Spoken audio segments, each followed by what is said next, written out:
So today I'm going to talk about passport bros and MGTOW.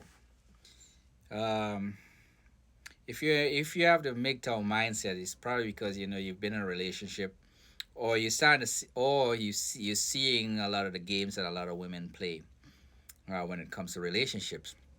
And you decide to go your own way, or you may have seen it in this everyday life, the games people play. You've gone your own way and developed your own mindset that is beneficial to yourself. And you know and hopefully after you've gone your own way, you took the opportunity to develop and grow the eight healths. And if you don't know what I'm referring to, just look at my earlier videos where I spoke about that as a reference. But if you develop the eight healths, and you decide to, start dating or getting back in the dating market, um, hopefully you'll go back into the dating market with the make down mindset about, in the sense of, you don't like people playing games with you. Yeah, you don't put up with people playing games with you. Therefore, you shouldn't be playing games with other people. And you decide to buy a passport and look about dating outside of, the Western society. In my case, I'm in America, so American society, as an option. Um, but while you're doing that, you have to keep a couple things in mind. Um, there, we have similarities and differences as the human race. The similarities is that when it comes to women, is that hypergamy exists all over the world. It's not just in the United States. And of course, the differences are, well, three in particular that I would talk about primarily. Um, is a cultural difference, language barriers or language differences, and economic differences. Um, you know, and as far as men are concerned, we're still looking for fit, feminine, and friendly. But of course, and that's all over the world. That's not just in the United States. Fit, feminine, friendly. So the differences, let's talk about the differences first that you got to be aware of when you're dealing with, when you're buying your passport to go overseas, looking for a relationship. And of course, the cultural difference. You would find that in third world countries, women are raised to be wives. And even though a lot of women do work, go out in the workforce and work, their primary focus is, the family, because they're family oriented people. They were raised by the older women in their culture, to be wives first. So you got to keep that in mind when you're looking to go to a third world country to seek a relationship. The language barrier is one of the biggest things you'll face if you go into a third world country and with the intent to, date, possibly marry, find a fiance and get married. Um, Learn at least some of the language, if not all of it. If you can learn all of it, that's great. But if you can't, well, you can't be arrogant and think, well, I'm from America, or I'm from Europe, or wherever. They need to learn my language. Yes, they do need to learn your language if they intend to come to the United States or wherever you live. But it's prudent at the beginning that you learn their language, at least some of it, or show an attempt of learning it. The people there will appreciate it more and value you more if you make an attempt to embrace their language at least. Um, Also, then because if you use a phone like the translator and stuff like that, it works, but they value more the actual interaction with you verbally. And a lot of cases, they will want to speak to you in English anyway if they know a little English, so they could practice their English. Um, in that regard. But 9 times out of 10, they don't really speak English or have never been exposed to it really, except through music. Um, Then, of course, the third thing is economics. A lot of these third world countries are poor. A lot of governments are ripping off the people, and there's a lot of corruption, a lot of briberies going on here, there, and everywhere, from locally to nationally. So, it's always that's all seems to always going to be there. The economics is always going to be there in these third world countries. Um, but the similarities, like again, when I talk about hypergamy and men looking for fit, feminine, and friendly in relationship, that applies to every woman all over the world. The thing that has occurred in the United States, for instance, hypergamy has always been there, but women during the rise of the feminist movement, um, want embraced or find more valuable what men, what they valued in men. So what they valued in men is to provide and protect. And they value that in men. So and because they're touting equality, they figure, well, women could do that too. And the behavior of women changed over time to to provide and protect, to do what men do, but it's not in the nature of women to provide and protect. And hypergamy didn't disappear because of of women's ability to provide and protect.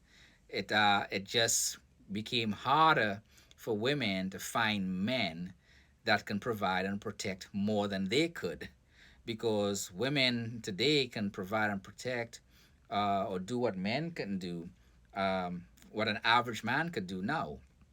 They could go get a college degree, get a career, and make some money, buy a house, a car, and things like that. What on a level, for the most part, what average men have always been doing. And in some cases, they can do what above average, slightly above average men can do. And the higher up they go in doing the economic things that men can do, hypergamy requires them to find somebody that's equal to or better than them. And those men become few and far in between the more economically sound a woman becomes. And it turns out that those men, which is in the top 20%, are being chased not only by the women that's performing at average, but they're also being pursued by women who are below average on the economic scale too, that happen to be in the same environment as these men. So 80% of men, in short, is chasing 20%. 80% of women are chasing men that's 20%. And men all over the world, or men in general, still looking for fit, feminine, friendly. And in the process of chasing, doing what men is doing economically, the women stop being feminine and stop being friendly, because in order to make it on, to climb the economic ladder, you can't be crazy friendly, and you cannot be feminine to do that.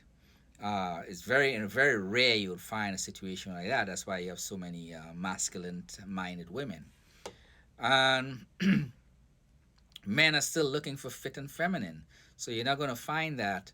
It would be hard to find that in Western culture. The exception to the rule is fit, feminine, friendly women in the West, but in third world countries, the rule is most women are fit, feminine, and friendly. And hypergamy exists there too, except these women are not making have the same economic standards or status as Western women, so it's easier for them to achieve or satisfy their hypergamous nature, um, from foreigners or even local men in their community, um, to that regard. So the problem I have is when these hypergamous women try to or achieve what men is supposed to be achieving, and then try to find a man that's to fulfill your hypergamous nature, and failed, then try to shame men that's slightly below them when their values start diminishing. They try to shame men into accepting them. To me, that's the bad behavior part. Um, and hopefully that can be addressed over time. It'll take generations for that to be resolved, I think. In the meantime, you buy your passport and you jump on a plane and you travel overseas, to find fit, feminine, friendly woman. Because you're average guy, you're not above average as far as the economic side of things, but in other aspects of things, you could be above average, as far as you know what's acceptable as far as socially, and the way you interact with people and things like that. The awkwardness isn't there. You've taken the time to develop yourself using the MGTOW mindset. You go overseas to find a wife. But the problem with that is, if you're going overseas to date, to me is juvenile, because the cost involved, the overall cost involved for traveling overseas just to date, to me, dating is kind of like, you go out with people to interact with them, see, if you have some kind of chemistry with them, and then you try, it's a Disney approach. You kind of like approach it to see if you have chemistry, upfront chemistry, when chemistry is a thing that you develop um, from learning each other, taking the time to learn each other. In my opinion, I mean, there's some natural chemistry that occurs, like they use for movies when they're making movies and things like that, who they pair together for leading and supporting roles and things like that. But in general, if you're going to date, to me that's juvenile. Um, One, you don't have going to on a vacation for 2 weeks costs the same as going for a month, if not more. And most jobs only allow you to take like a 2 week vacation, paid vacation. So somewhere along the lines, you got to take a vacation where, if you're gonna go for a month, where you will, do 2 weeks unpaid vacation. And even a month isn't enough to really interact with people. And if you go over there and you're dating five, six different people in 1 month, or even 2 weeks, it's really not enough time to really develop anything.